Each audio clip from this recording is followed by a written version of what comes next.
Билим берүү жана Илим министрлигине жаңыдан министр болуп дайындалган Догдургүл Кендирбаева биринчи ишин аймактардагы мектептерди интернет менен камсыздоо аракетинен баштады. Ушул жана башка билим берүү тармагындагы соңку кабарлар Билим жаңылыктары программасында. Саламатсыздарбы? Билим таймаштарда оштун намысын коргогон мугалимдер сыйланды. Көп улуттуу айылда кыргыз жараны болуу маанилүү. Окуучулар кыргыз жараны концепциясын аймактарга кеңири жайылтууда. Студенттик стартап долбоорлордун сынагы башталды. Корей тилин окуткан студенттерге $800 стипендия берилди. Билим берүү жана Илим министри Догдургүл Кендирбаева өз ишин баштады. Аймактардагы мектептерди интернет менен камсыздоо биринчи кадамдардан болуп калмакчы. Өткөн жума Кыргыз Телеком ачык акционердик коомунун башкы директору Нурлан Мадаминов баштаган техникалык коммерциялык жетекчилери менен жолугуп, аймактарга жогорку ылдамдыктагы интернетти жеткирүүнүн жолдорун талкуулашты. Ошону менен бирге Билим берүү жана Илим министрлигинин маалыматтык тутумуна кирүү үчүн локалдык тармакты жана Wi-Fi тармагын түзүү зарылдыгы айтылган. Кеңешменин жыйынтыгында техникалык адистерден турган атайын жумушчу топ түзүлүп, бул ишти кыска мөөнөттө ишке ашыруу тапшырмасы коюлду. Белгилей кетсек, республика боюнча 2372 мектептин ичинен 2172 мектепте интернет бар. Ал эми 200 мектеп интернетке азырынча туташтырыла элек. Аймактарда мугалимдер майрамы уланууда. Бүгүн Ош шаарынын бийлиги билим тармагында шаардын намысын коргоп, алдыңкы байгелерди жеңип жаткан, балдарга татыктуу тарбия берип, үзүрлүү эмгектенип жаткан эл агартуучулардын урматына салтанаттуу азем уюштурду. Эске сала кетсек, Ош шаары билим жана тарбиялык маанидеги сынактарда өлкө боюнча 2-чи орунду ээлеп келет. Бул жетишкендик албетте мугалимдердин эмгеги. 15 жылдан бери мугалимдик кесипте аркалаган Алишер Сарамсаков бүгүнкү кечеде сыйлык алгандардын катарында. Ош шаарындагы номер 67-чи Захиддин Бабур атындагы мектепте Кыргызстан тарыхынан сабак берип келет. Тарыхты сүйгөн каарманыбыз акыркы учурларда өкмөт тарабынан мугалимдерге өзгөчө көңүл бурулуп жаткандыгын айтат. Эң оор кесиптердин катарына кирет. Азыркы жаштар биздин коллективдерибизде жаштардагы иштеп жүрүшөт. Аларга дагы мен Аллахтан bir күч сурайм, күч берсин, кубат берсин. Алар биздин Кыргызстандын жаштарына өзүнүн билимдерине жакшынакай бир берип кетишин сурап калар элем. 365 күн болсо 365 күн. Иш-чарага бала бакчалардын тарбиячылары, орто мектептин мугалимдери, атайын жана жогорку окуу жайдын окутуучулары чакыртылган. Тузу оор кесипте аркалаган мугалимдерге дем күч берүү максатында Ош шаарынын мэриясы шаардык кеңештин ардак баракчаларын кызыктыруучу белектерди тапшырышты. Классынын мугалими Маткабылова Сайрагүл Амановна сыйланат. Мугалим ошол шаарыбыздын, мамлекетибиздин өсүп өнүгүшүнө өзүнүн салымын кошуп келаткан эң алдыда турган бир авангард деп айтсак адашпайбыз. Ал ошол эле учурда биздин өкмөттүк деңгээлдеби, шаардык деңгээлдеби ким болбосун аң сезимдүү адамдардын бардыгына өзүнүн алган билимин, тажрыйбасын, нарк насилин берип келген. Бул ата-энеден кийинки турган эле бул мугалим деп айтсак адашпайбыз. Андыктан ошол ардактуу кесип ээлерин, ага эжекелерибизди бүгүнкү кесиптик майрам менен чын жүрөгүбүздөн куттуктайбыз. Мугалимдердин кесиптик майрамына карата уюштурулган салтанаттуу иш-чара Захиддин Бабур атындагы драма театрда уюштурулган. Анда 6 мугалим эл агартуунун мыктысы төш белгисин алды.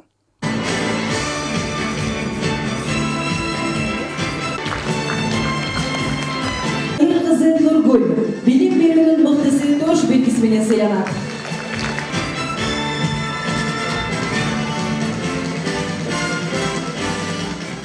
Ош шаары билим берүүдөгү көрсөткүч боюнча өлкөдө бир топ жылдан бери 2-чи орунду ээлеп турат. Соңку 3 жылдан бери республикалык мугалимдер сынагына 1-чи орунду багындырууда. Буюрса, быйыл дагы ошол бизди мактаган адамдарды уят кылбастан мактоого татыктуу болуп, бул ийгиликтерди 2 эсе көбөйткөнгө мен сиздердин атыңыздардан, өзүмдүн атымдан ишендирип кетүүгө уруксат этиңиздер. Эске салсак, мугалимдердин майрамы 2014-жылдан бери майрамды алып келет. Салтанаттуу иш-чаранын экинчи бөлүгү концерттик программа менен уланды.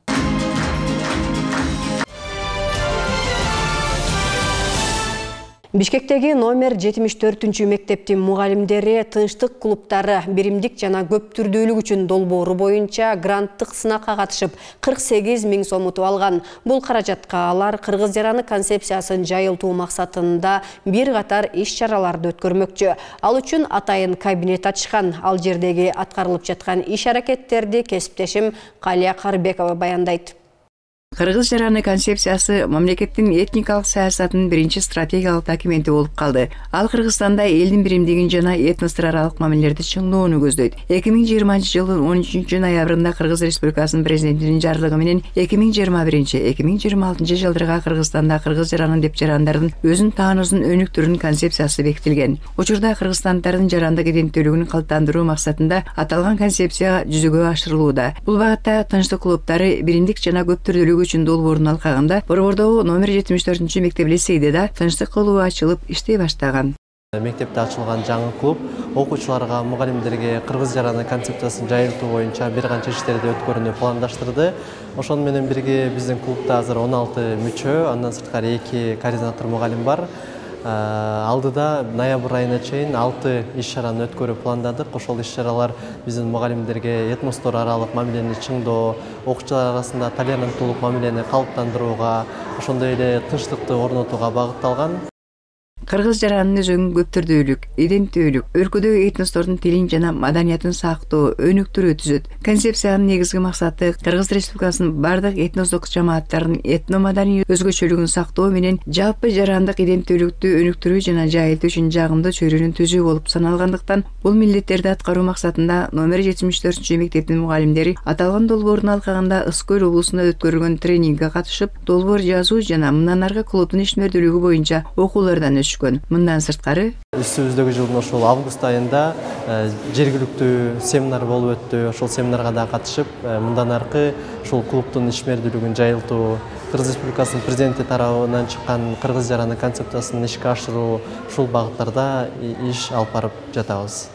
Толеранттуулук жана көп түрдүүлүк деген баалуулуктар ар түрдүү социалдык топтордун жана этностук жамааттардын ортосунда активдүү кызматташууну, өнүктүштүктү жана биргелешкен ишмердүүлүктү талап кылат. Бул үчүн жапа-тырмак аракеттенүү зарылдыгын түшүнгөн мектептин тынчтык клубуна окуучулар да активдүү мүчө болушкан. Ушул тынчтык клубтарына мектеп ичинде 8-класстан 11-класска чейин 16 окуучу клубдун мүчөсү болуп, ошол иш пландарды алар менен чогуу биргеликте түзүп, алар активдүү катышууда. Кыргыз жараны деп жарандардын өзүн таануусун өнүктүрүү ар бир кыргыз жаранынын өлкөнүн социалдык, экономикалык жана коомдук саясий турмушуна катышуусу үчүн бирдей шарттарды жана мүмкүнчүлүктөрдү түзүү, коомдо көп түрдүүлүктү сактоо жана толеранттуулукту жогорулатуу жолу менен жетишилери анык. Калия Карбекова, Адилет Алтынбеков, билим жаңылыктарында. Кыргыз жараны концепциясы тынчтык клубтары аркылуу өлкөнүн бардык аймактарында жайылууда. Ош шаарынын Араван районунун окуучулары дагы аталган долбоорго грант жазып утуп алышкан. Азыркы учурда көп булуттуу Өзбекстан менен чектешкен Төөмойын айылында кыргыз жараны кандай болушу керектиги тууралуу иш-чаралар байма-бай өткөрүлүп жатат. Окуучулардын аракети жана калкка тийгизген таасири кийинки тасмада.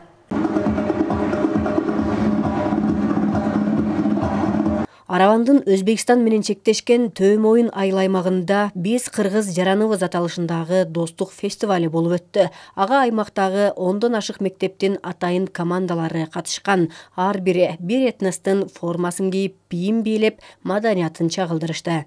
Биз Төөмойын тынчтык клубу кыргыз жараны концепциясын жайылтуу максатында бүгүн биз достук фестивалын өткөрдүк. Бүгүнкү иш-чарабыз этностор аралык мамилелерди чыңдоо жана Кыргызстанда жашаган этностордун маданий баалуулуктарын окуучуларга жеткирүү болду. Жалпы Төөмойын айыл өкмөтүндөгү мектеп окуучулары катышып, бүгүнкү иш-чарабыз өз максатына жетти деп ойлойм. Иш-чара айылдын активист окуучуларынан түзүлгөн Төөмойын тынчтык клубу тарабынан уюштурулган. Алар кыргыз концепциясын жайылтуу боюнча IPD уюмунан 500 евро грант утуп алган. Төмойн айыл аймагында кыргыз жаран концепциясы боюнча көптөгөн иш-чаралар уюштурулууда. Бүгүнкү күндө бул иш-чара бүгүнкү фестивалдагы ошол иш-чаранын алкагында түзүлдү. Мындан ары дагы айыл өкмөт башчыбыз Самат Тургунбаевичтин тапшырмасы бар. Буйруса колдоп, өзүбүздүн колубуздан келген жардам көрсөтүүгө буйруса дагы даярбыз. Ушундай иш-чараларды көп уюштурганга аракет кылабыз буйруса.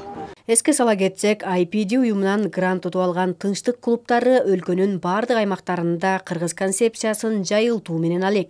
Алар этностор аймактар аралык мамилени чыңдоо, социалдык жана диний бөлүнүүнүн алдын алуу багытында иш алып барат.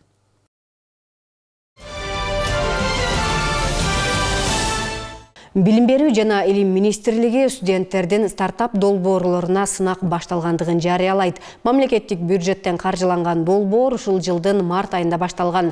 Ага 18 жаштан 35 жашка чейинкилер өз алдынча же команда болуп катышса болот. Жаңычыл идеяларды өндүрүүгө жана ишке ашырууга умтулган бардык багыттагы долбоорлор кабыл алынат. Сынакка катышуу үчүн арыздарды кабыл алуу 6 октябрдан 6 ноябрга чейин стартап kg1gmail.com электрондук дареги боюнча жүргүзүлөт. Бүгүн 9 октябрь Ош мамлекеттик университетинин дүйнөлүк тилдер жана маданият факультетинде корей тилин үйрөнүп жаткан студенттерге Корей өкмөтүнүн атынан стипендия тапшырылды. Студенттердин аракетине карап $100 $800 чейин берилгендигин окуу жайдын маалымат кызматы кабарлады. Сыйлык тапшыруу аземи үчүн Корея Республикасынын Бишкектеги билим берүү департаментинин директору Ким Дженг баштаган делегация Ош шаарына келген. Делегация студенттердин окуу процесси менен таанышып, зарыл болгон заманбап жабдыктар менен дагы камсыздай тургандыгын айтышкан. Эске сала кетсек, корей тили адистиги Ош муунун дүйнөлүк тилдер жана маданият факультетинде 2021 жылы ачылган. Учурда 40-ка жакын студенти бар. Аларга Түштүк Корея университеттеринен келген 12 мугалим билим берүүдө. Ушун менен жуманын башына алынган билим берүү тармагындагы урунттуу окуялар топтомун жыйынтыктаймын. Биздин жаңылыктарды ЛТР билим деп социалдык баракчалардан таап, пикир калтырууну унутпаңыздар. Кечиңиздер көңүлдүү улансын.